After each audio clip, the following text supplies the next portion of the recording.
Syekh Ahmad Khatib Sambas lahir pada bulan Safar 1217 atau tahun 1803 M, di daerah Kampung Dagang, Sambas, Provinsi Kalimantan Barat.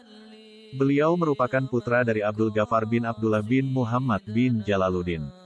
Nama Sambas adalah nisbah atau diambil dari nama suatu tempat kota yang berada di pantai utara, Kalimantan Barat. Sehingga nama beliau yang semula adalah Ahmad Khatib kemudian ditambah menjadi Ahmad Khatib Sambas. Pada tahun 1820 M, Syekh Ahmad Khatib Sambas berangkat ke Tanah Suci melanjutkan pendidikannya dengan belajar kepada ulama-ulama di Mekah. Dari sini kemudian ia menikah dengan seorang wanita Arab keturunan Melayu dan menetap di Makkah. Buah dari pernikahannya, beliau dikaruniai 3 anak, antaranya, Syekh Yahya Siti Hadijah Syekh Abdul Ghaffar Syekh Ahmad Khatib Sambas wafat di Mekah pada tahun 1289 H bertepatan pada tahun 1875 M dalam usia 72 tahun.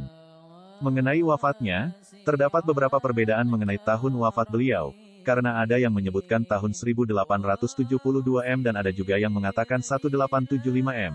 Namun tulisan di sini mengambil sumber dari buku Perkembangan Ilmu Tasawuf dan tokoh-tokohnya di Nusantara.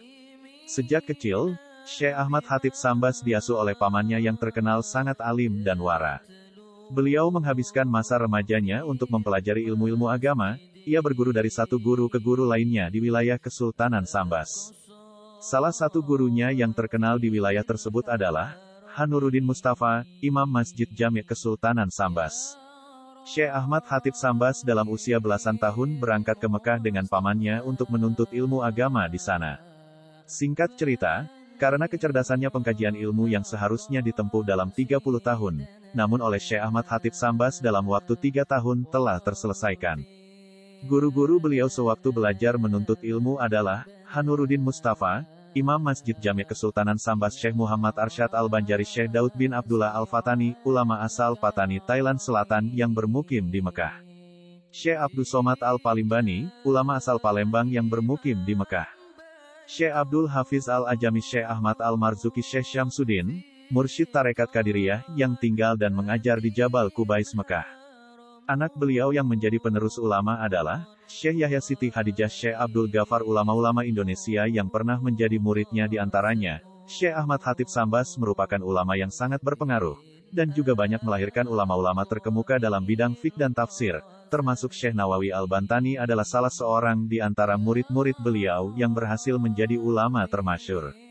Selain itu, ada juga Syekh Abdul Karim Banten yang terkenal sebagai Sultanus Syekh. Ulama ini terkenal keras dalam imperialisme Belanda pada tahun 1888 dan mengobarkan pemberontakan yang terkenal sebagai pemberontakan petani Banten. Namun sayang, perjuangan fisiknya ini gagal, kemudian meninggalkan Banten menuju Makkah untuk menggantikan Syekh Ahmad Khatib Sambas. Syekh Ahmad Khatib Sambas dalam mengajarkan disiplin ilmu Islam bekerja sama dengan para syekh besar lainnya yang bukan pengikut tarikat seperti Syekh Tolhah dari Cirebon, dan Syekh Ahmad Hasbullah bin Muhammad dari Madura. Keduanya pernah menetap di Makkah. Salah satu murid beliau yang masyhur juga dan melahirkan tokoh-tokoh besar adalah Kiai Haji Kholil Bangkalan, Madura. Sepeninggal Syekh Ahmad Khatib Sambas, Imam Syekh Nawawi Al-Bantani ditunjuk meneruskan mengajar di madrasah beliau di Mekah. Sedangkan Syekh Kiai Haji Kholil Bangkalan, Syekh Abdul Karim dan Syekh Tolhah diperintahkan pulang ke Tanah Jawa dan ditunjuk sebagai khalifah yang berhak menyebarkan dan membayat murid dalam Tarekat Qadiriyah wa Naqsyabandiyah.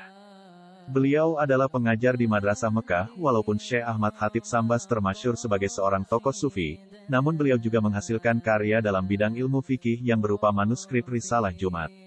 Naskah tulisan tangan ini dijumpai tahun 1986, bekas koleksi Haji Mansur yang berasal dari Pulau Subi, Kepulauan Riau. Demikian menurut Wan Moh Sagir Abdullah, seorang ulama penulis asal Tanah Melayu. Kandungan manuskrip ini membicarakan masalah seputar Jumat, juga membahas mengenai hukum penyembelihan secara Islam. Pada bagian akhir naskah manuskrip, terdapat pula suatu nasihat panjang.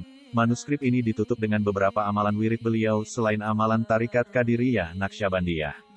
Karya lain, juga berupa manuskrip, membicarakan tentang fikih, mulai taharah, sholat dan penyelenggaraan jenazah ditemukan di Kampung Mendalok, Sungai Kunyit, Kabupaten Pontianak, Kalimantan Barat, pada 6 Syawal 1422 20 Desember 2001 karya ini berupa manuskrip tanpa tahun. Hanya terdapat tahun penyalinan, dinyatakan yang menyatakan disalin pada hari Kamis, 11 Muharram 1281 oleh Haji Ahmad bin Penggawa Nasir. Sedangkan mengenai masa hidupnya, sekurang-kurangnya terdapat 2 buah kitab yang ditulis dalam bahasa Arab oleh orang Arab, menceritakan kisah ulama-ulama Mekah, termasuk di dalamnya adalah nama Syekh Ahmad Khatib Sambas. Kitab yang pertama, Siyar wa Tarajim, karya Umar Abdul Jabbar. Kitab kedua, Al-Mukhtasar min Kitab Nashrin Naur wa Zahar, karya Abdullah Mirdad Abul Khair yang diringkaskan oleh Muhammad Said Al-Amudi dan Ahmad Ali. Ajarah Syekh Ahmad Khatib Sambas hingga saat ini dapat dikenali dari karyanya berupa kitab Fathul Arifin Nang merupakan notulensi dari ceramah-ceramahnya yang ditulis oleh salah seorang muridnya, Muhammad Ismail bin Abdurrahim. Notulensi ini dibukukan di Makkah pada tanggal tahun 1295. Kitab ini memuat tentang tata cara, bayat, talqin, zikir, mukorobah, dan silsilah tarikah Qadiriyah wan Naqsyabandiyah. Buku inilah yang hingga saat ini masih dijadikan pegangan oleh para mursyid dan pengikut tarikah Qadiriyah wan Naqsyabandiyah untuk melaksanakan prosesi-prosesi peribadahan khusus mereka. Dengan demikian maka tentu saja nama Syekh Ahmad Khatib Sambas selalu dikenang dan dipanjatkan dalam setiap doa dan munajah para pengikut tarikah ini. Syekh Ahmad Khatib Sambas adalah seorang ulama sufi yang mendirikan perkumpulan tarikah Qadiriyah Naqsyabandiyah. Perkumpulan tarikah ini merupakan penyatuan dan pengembangan terhadap metode 2 tarikat sufi besar yakni Qadiriyah dan Naqsyabandiyah. Ajaran Syekh Ahmad Khatib Sambas adalah tarikah Qadiriyah Naqsyabandiyah memiliki ajaran yang diyakini kebenarannya, terutama dalam hal-hal kesufian. Beberapa ajaran yang merupakan pandangan para pengikut tarekat ini bertalian dengan masalah tarekat atau metode untuk mendekatkan diri kepada Allah SWT. Metode tersebut diyakini paling efektif dan efisien. Karena ajaran dalam tarekat ini semuanya didasarkan pada Al-Quran, Al-Hadits, dan perkataan para ulama arifin dari kalangan salafus syalihin. Tarikat Qadiriyah dan Naqsyabandiyah mempunyai peranan penting dalam kehidupan Muslim Indonesia.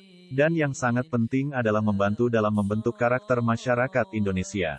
Bukan karena Syekh Ahmad Khatib Sambas sebagai pendiri adalah orang lokal Indonesia, tetapi para pengikut kedua tarikat ini ikut berjuang dengan gigih terhadap imperialisme Belanda dan terus berjuang melalui gerakan sosial keagamaan dan institusi pendidikan setelah kemerdekaan. Survei tentang sejarah tarikat Qadiriyah dan Naqsyabandiyah mempunyai hubungan yang erat dengan pembangunan masyarakat Indonesia. Tarikat ini merupakan salah satu keunikan masyarakat Muslim Indonesia, bukan karena alasan yang dijelaskan di atas, tetapi praktek-praktek tarikat ini menghiasi kepercayaan dan budaya masyarakat Indonesia. Tarekat Qadiriyah Naqsyabandiyah secara substansial merupakan aktualisasi seluruh ajaran Islam, Islam kafah, dalam segala aspek kehidupan. Tujuan Tarekat Qadiriyah dan Naqsyabandiyah adalah tujuan Islam itu sendiri. Menurut sumber utamanya, Al-Quran, Islam sebagai agama diturunkan untuk membawa umat manusia ke jalan yang lurus, jalan keselamatan yang bermuara pada kesejahteraan di dunia dan kebahagiaan di akhirat, hasanah fi al-dunya dan hasanah fil al-akhirat. Tarikat Qadiriyah dan Naqsyabandiyah membawa manusia kepada Tuhan, dan secara horizontal memberikan rambu-rambu dan prinsip-prinsip bagaimana seharusnya hidup secara bersama dalam masyarakat. Tanbih mengandung ajaran moral, menyangkut berbagai kehidupan. Pandangan Tarekat Qadiriyah Naqsyabandiyah menyangkut dengan negara, misalnya, dapat dilihat dalam huraian tanbih sebagai berikut. Pun kami tempat orang bertanya tentang Tarikah Qadiriyah wa Naqsyabandiyah, menghaturkan dengan tulus ikhlas, wasiat kepada segenap murid-murid, berhati-hatilah dalam segala hal, jangan sampai berbuat yang bertentangan dengan peraturan agama maupun negara. Insafilah, wahai murid-murid sekalian, janganlah terpaut oleh bujukan nafsu, terpengaruh oleh godaan syaitan, waspadailah akan jalan penyelewengan terhadap perintah agama maupun negara, agar dapat meneliti diri kalau tertarik oleh bisikan iblis yang selalu menyelinap dalam hati sanubari kita. Pandangan filosofis Tarikat Qadiriyah dan Naqsyabandiyah mengenai hubungan kemasyarakatan, baik dengan sesama muslim maupun dengan yang bukan muslim, dapat dilihat dalam bagian uraian tanbih berikut. Terhadap orang-orang yang lebih tinggi dari kita, baik zahir maupun batin, harus kita hormati. Begitulah seharusnya hidup rukun saling menghargai. Terhadap sesama yang sederajat dengan kita dalam segala-galanya jangan sampai terjadi persengketaan, sebaliknya harus bersikap rendah hati bergotong royong dalam melaksanakan perintah agama maupun negara, Jangan sampai terjadi perselisihan dan persengketaan, kalau kita terkena firman-Nya, Adzabun Alim, yang artinya duka nestapa untuk selama-lamanya dari dunia hingga akhirat.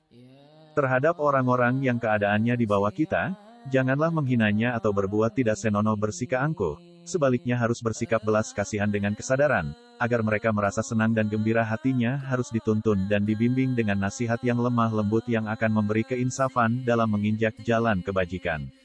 Terhadap fakir miskin, harus kasih sayang, ramah tamah serta bermanis budi, bersikap murah tangan, mencerminkan bahwa kita sadar. Coba rasakan diri kita pribadi, betapa pedihnya jika dalam keadaan kekurangan. Demikianlah sesungguhnya sikap manusia yang penuh kesadaran meskipun terhadap orang asing karena mereka itu masih keturunan Nabi Adam as. Mengingat ayat 70 surat Isra yang artinya, sangat kami muliakan keturunan Nabi Adam dan kami sebarkan segala yang berada di darat dan di lautan, juga kami mengutamakan mereka lebih utama dari makhluk lainnya. Kesimpulan dari ayat ini bahwa kita sekalian seharusnya saling menghargai, jangan timbul kekecewaan, mengingat surat Al-Maidah yang artinya, hendaklah kalian saling tolong-menolong dalam melaksanakan kebajikan dan ketakwaan sungguh-sungguh terhadap agama maupun negara. Sebaliknya jangan tolong-menolong dalam berbuat dosa dan bermusuhan terhadap perintah agama maupun negara. Intisari tanbih di atas menjelaskan kepada kita bagaimana model ideal interaksi antara kita dengan orang yang lebih tinggi dari kita, dengan sesama, dalam arti yang sederajat dalam segalanya, dengan orang yang ada di bawah kita dan dengan fakir miskin. Tanbih menjelaskan bahwa kedamaian zahir batin akan terwujud di tengah-tengah masyarakat manakala masing-masing individu berpegang teguh terhadap etika sosial, bukanlah dari golonganku orang yang tidak kasih sayang kepada yang ada di bawahnya, dan tidak menaruh hormat kepada orang yang ada di atasnya. Lebih dari itu, Tanbih juga memuat ajaran bagaimana seharusnya sikap kita dalam kehidupan sosial kemasyarakatan dengan orang asing, baik yang seagama dengan kita maupun yang tidak seagama.